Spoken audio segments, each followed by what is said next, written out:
सबसे पहले मैं सबको थैंक यू बोलना चाहता हूँ।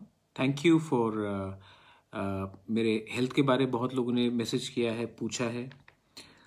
हेल्थ पहले से थोड़ा ठीक है, 100% ठीक नहीं हूँ लेकिन काफ़ी ठीक है।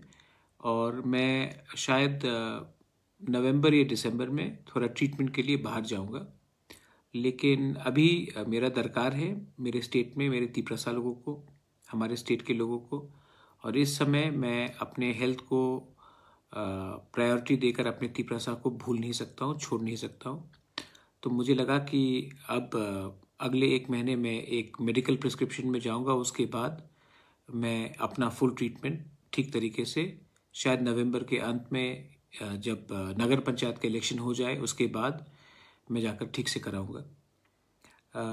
मैं आपसे 2-3 चीज़ में बात करना चाहता। सबसे पहले थैंक यू फॉर, आप लोगों ने इतना क्वेश्चंस मुझे, आपने इतना मुझे विशेस भेजा, गेट वेल सून। मैं जानता हूँ कि मेरा हेल्थ ठीक नहीं है और मैं ये भी जानता हूँ कि आज जो मैं फ़ाइट कर रहा हूँ, मैं जानता हूँ कि ये फ़ाइट मैं पूरा ज़िंदगी नहीं कर सकूँगा। लेकिन जब तक मेरे पास दम है, हिम्मत है, मेरे पास जोश है, मैं अपने ग्रेटर तिप्रलैंड के लिए, अपने तिप्रसा के लिए फ़ाइट करते रहूँगा। ये मेरा एक मोटिवेशन है और मैं ये करते रहूँगा। तभी भी आपने जो प्यार दिया है उससे मुझे मालूम पड़ता है कि इंडिया में महाराजा लोग रहे नहीं। आप, there is no maharajas in India. लेकिन आपके दिल में आज भी हमारे परिवार बुबागरा के लिए, महाराजा के लिए सम्मान है, इज्जत है। और उस इज्जत से मुझे शक्ति भी मिलता है। आपका प्यार, आपका आशीर्वाद मुझे बहुत ताकत भी देता है और शक्ति भी देता है। और जब हम लोग एक दूसरे से लड़ते हैं तो मुझे खराब भी बहुत लगता है, क्योंकि मैं पॉलिटिक्स में दिल से नहीं आया हूँ। मैं आया हूँ क्योंकि मुझे अपने तिप्रसा लोगों के लिए एक कॉन्स्टिट्यूशनल सोल्यूशन चाहिए। और ये कॉन्स्टिट्यूशनल सोल्यूशन मैं अगर अपने स्वार्थ से देखा, मैंने एमएलए बन के या मंत्री बन के या एमपी बन के, तो वो मुझे मिलेगा, लेकिन मेरे तिप्रसा लोगों को कुछ नहीं मिलेगा। इसी के लिए मैं इस ज़मीन में आया हूँ। और जिस दिन हमारा कॉन्स्टिट्यूशनल फाइट जो है वो हमें मिल जाता है, उसके बाद मुझे कोई राजनीति नहीं करना है। मैं कॉलेज खोलना चाहता हूँ, हॉस्पिटल खोलना चाहता हूँ, लोगों को हेल्प करना चाहता हूँ। पॉलिटिक्स पॉलिटिशियंस को करने दीजिए। मैं अपने लोगों के लिए एक बार एक होकर, थानसा होकर ग्रेटर तिप्रलैंड के लिए फाइट करना चाहता हूँ। 1-2-3 चीज़ और था जो मैं आपको अपडेट देना चाह रहा था। सबसे पहले दिल्ली अभियान हमारा पूरा रेडी है। गवर्नमेंट ऑफ इंडिया हमें नहीं दे रहा है परमिशन 200 से ज़्यादा लोगों को इकट्ठा करने जंतर मंतर में। इसी के लिए हमने ये दिल्ली अभियान को फर्स्ट वीक ऑफ नवंबर के बाद हमने रेडी रखा है। ट्रेन भी पूरा बुक हो गया है। हम लोग 1200 लोग दिल्ली जा रहे हैं नवंबर को, फर्स्ट वीक के बाद। कल या परसों मंडे को प्रेस कॉन्फ्रेंस करके हम अनाउंस कर देंगे कौन से डेट में हम लोग दिल्ली अभियान जा रहे हैं। दिल्ली अभियान में हमारा मकसद क्या है? हमारा मकसद है कि पूरा इंडिया को मालूम होना चाहिए कि इंडिया में भी एक छोटा सा राज्य है जिसका नाम त्रिपुरा है। और त्रिपुरा में हमारा बहुत प्रॉब्लम है और उस प्रॉब्लम को सॉल्व सिर्फ गवर्नमेंट ऑफ इंडिया कर सकता है। हम भी हिंदुस्तान के नागरिक हैं। आप हमें आश्वासन, हमको गारंटी दीजिए कि आप हमारे लिए क्या कर सकते हैं। हमारा डिमांड ग्रेटर तिप्रलैंड का है अंडर आर्टिकल 2 और 3। और हम इस डिमांड में गवर्नमेंट ऑफ इंडिया से बात करना चाहते हैं। हमें बात नहीं करना है कि किसको कितना मंत्री का पोस्ट चाहिए, किसको एमएलए चाहिए, किसको क्या सीट अलायंस चाहिए। हमें अपने लोगों के बारे बात करना है। हमको अपने बारे, अपने व्यक्तिगत के बारे, हमको क्या मिल रहा है वो उसके बारे नहीं करना है। हमें गवर्नमेंट ऑफ इंडिया से एक कॉन्स्टिट्यूशनल सोल्यूशन चाहिए।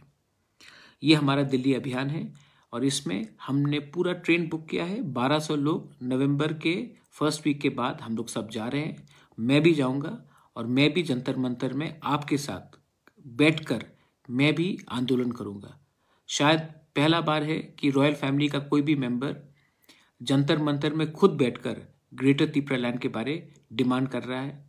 बहुत लोग बोलेंगे कि ये राजा महाराजाओं का काम नहीं है, लेकिन मैं सबको एक बात बोलना चाहता हूँ, सबसे पहले मैं तिपरासा हूँ, उसके बाद मैं बुबागरा हूँ। तो ये मैं कभी नहीं भूलूंगा और ये दूसरे लोगों को भी नहीं भूलना चाहिए। दूसरा बात है कि मैंने देखा है कि आजकल बहुत प्रॉब्लम चल रहा है बांग्लादेश में। पूजा के टाइम हमारे माइनॉरिटीज़ जो वहाँ में हैं उनके ऊपर अटैक हुआ है। बहुत दुख लगता है, बहुत ख़राब लगता है, क्योंकि कहीं में भी आप माइनॉरिटी को टारगेट करने से मतलब कि किसी को क्या मिलता है, वायलेंस से किसी को क्या मिलता है। तो जहाँ में मंदिर को जलाया गया, पूजा पंडाल को तोड़ा गया, माइनॉरिटीज़ को मारा गया, हिंदू लोगों को वहाँ में मारा गया, ये गलत बात है। और इस समय बहुत लोग इंडिया में भी बोल रहे हैं कि इसका हमको बदला लेना चाहिए मस्जिद को तोड़कर, इसको हमको बदला लेना चाहिए मौलवी को मारकर। ये गलत बात है। हम एक सेक्युलर स्टेट है और हमें दूसरे की गलती को देखकर उसको कॉपी नहीं करना चाहिए। अगर कहीं में उन्होंने मंदिर तोड़ा है तो हमारा जवाब किसी का मस्जिद तोड़ने का बात नहीं होता है। कहीं में अगर किसी का चर्च जलाया गया तो इसका ये मतलब नहीं कि हम यहाँ में किसी का रिटेलिएट करें। ये लोग जो कर रहे हैं बांग्लादेश में प्रॉब्लम, ये लोग फ्रिंज एलिमेंट्स हैं। और आज हिंदुस्तान का अगर पूरे साउथ ईस्ट एशिया में आप देखेंगे, अगर एक दोस्त है जो परमानेंटली हमारा दोस्त रहा है, वो है शेख हसीना। और वो हमारे जो बांग्लादेश के प्राइम मिनिस्टर है, इस समय हमें उनके ऊपर विश्वास करना चाहिए कि वो ये गुंडे लोगों को जिसने पूजा का पंडाल को तोड़ा है वो उनको अरेस्ट करेंगे, उनके खिलाफ कार्रवाई करेंगे।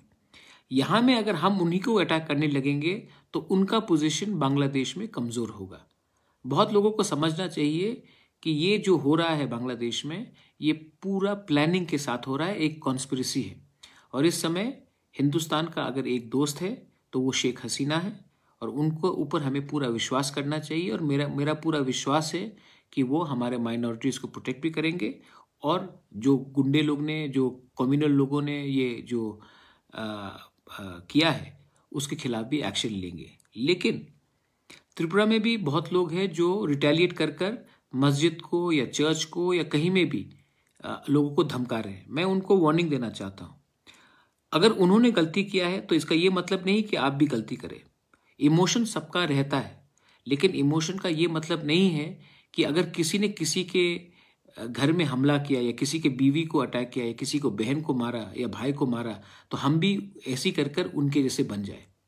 तो मैं बोलना चाहता हूँ कि ऐसे जो वायलेंस हो रहा है त्रिपुरा में, जहाँ में हम अपने ही माइनॉरिटी को अटैक कर रहे हैं, हम में और दूसरे देश में क्या फ़र्क रहेगा अगर हम अपने देश में अपने माइनॉरिटीज़ को प्रोटेक्ट नहीं कर सके।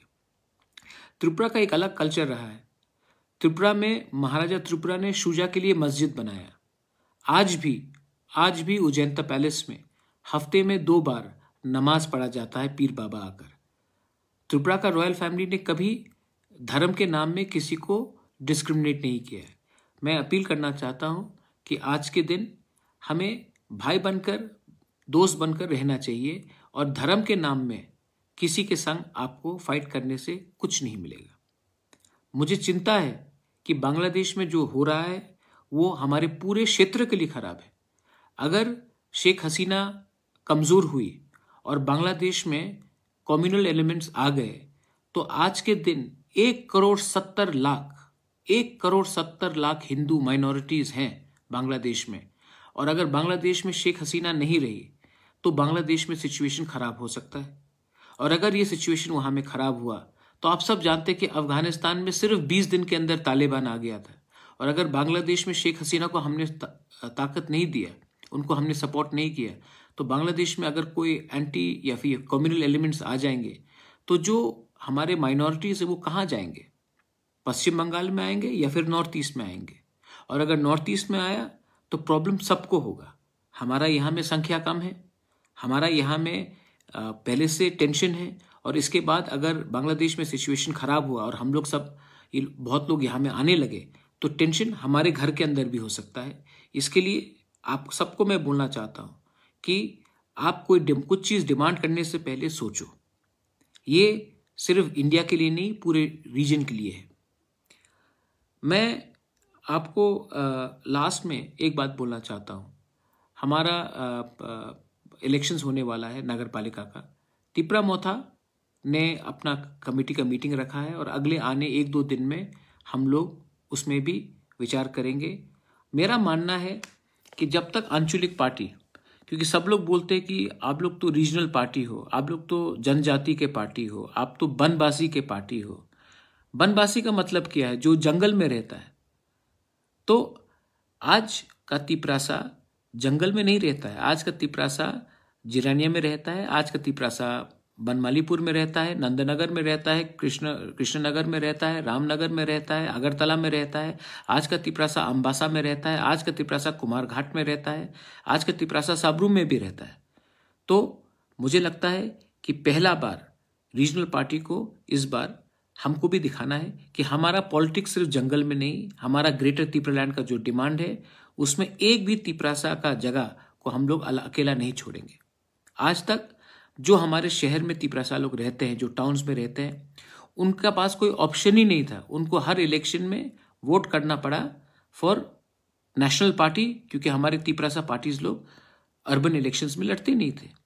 अब हमारा तिपरा मोथा इस इलेक्शन में, जो नगर पंचायत इलेक्शन होगा और म्यूनिसिपल इलेक्शन होगा, इस इलेक्शन में हम लोग लड़ेंगे और हम लोग कॉन्टेस्ट भी करेंगे।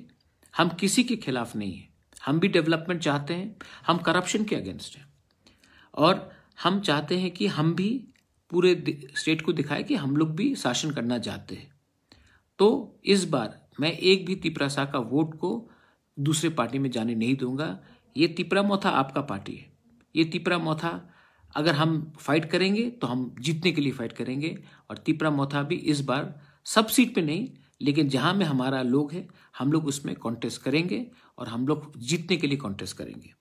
और जो लोग हमें सपोर्ट करते हैं, बंगालीज हो, मुस्लिम्स हो, मणिपुरीज हो, हिंदुस्तानी वर्कर्स हो, कोई भी हो जो त्रिपुरा को ठीक रास्ते में ले जाना चाहता है, मैं आपको अपील करता हूं कि आपने सबको चांस दिया है, आपने सबको चांस दिया और सबने आपको धोखा दिया है।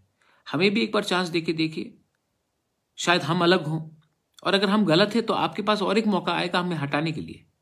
लेकिन अगर आपने उन्हीं लोगों को चुना जिसने पार्टी के नाम में दंगा किया है, जिसने पार्टी के नाम में लूटा है, तो आप अपना भविष्य कभी बदल नहीं सकते हो। ये मेरा मैसेज है। I just wanted to tell you one thing, that we Tiprasa people, the people of Tripura, whether it is Muslims, whether it is Christians, whether it is Hindus, whether it is Buddhists, we believe in a secular state. And I am appealing to all, do not allow fringe elements, communal elements, to do what the communal people are doing in Bangladesh. Do not repeat it in my state of Tripura. And please be very careful. If Bangladesh becomes unstable, there is 1,70,00,000 Bangladeshi minorities right now in that country. And if Sheikh Hasina is weakened because of us protesting against her, then all these people who are minorities tomorrow, if Sheikh Hasina is not there, remember what has happened in Afghanistan. In 20 days, Taliban took over.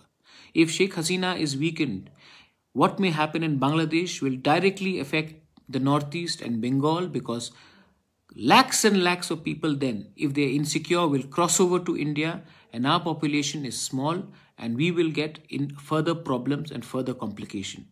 That's why I'm saying the time for us, for Thansa, for unity is very important. Believe me, we are fighting not for ourselves. Pradyot Manikya अपने लिए fight अब नहीं कर रहा है। मेरा health भी नहीं है, मैं जानता नहीं हूं मैं कितना साल जिंदा रहूं, लेकिन मैं एक बार अपने तिपरासा लोगों को कुछ गवर्नमेंट ऑफ इंडिया से दिलवाना चाहता हूं, और वो मेरे लिए नहीं, हमारे लोगों के लिए है। मैं सबको प्यार करता हूं। I love all of you all. आपने मुझे इतना प्यार दिया है, सम्मान दिया है। मेरा हेल्थ पहले से काफ़ी अच्छा है, और मैं आपको बोलना चाहता हूं, दिल्ली तो हम लोग जाएंगे, अभियान तो करेंगे, और उसके बाद हम लोग भगवान करे, बाबा गरिया करे, सुब्राय करे, खुदा ना खास्ता करे, हम लोग आने वाले दिन में जीतेंगे भी। 2023 में हमारा लास्ट फाइट होगा, और ये लास्ट फाइट में ये मेरा फाइट नहीं होगा, ये हम सबका फाइट होगा। बेलाइनो हम बाय, धन्यवाद, थैंक यू और कहाम।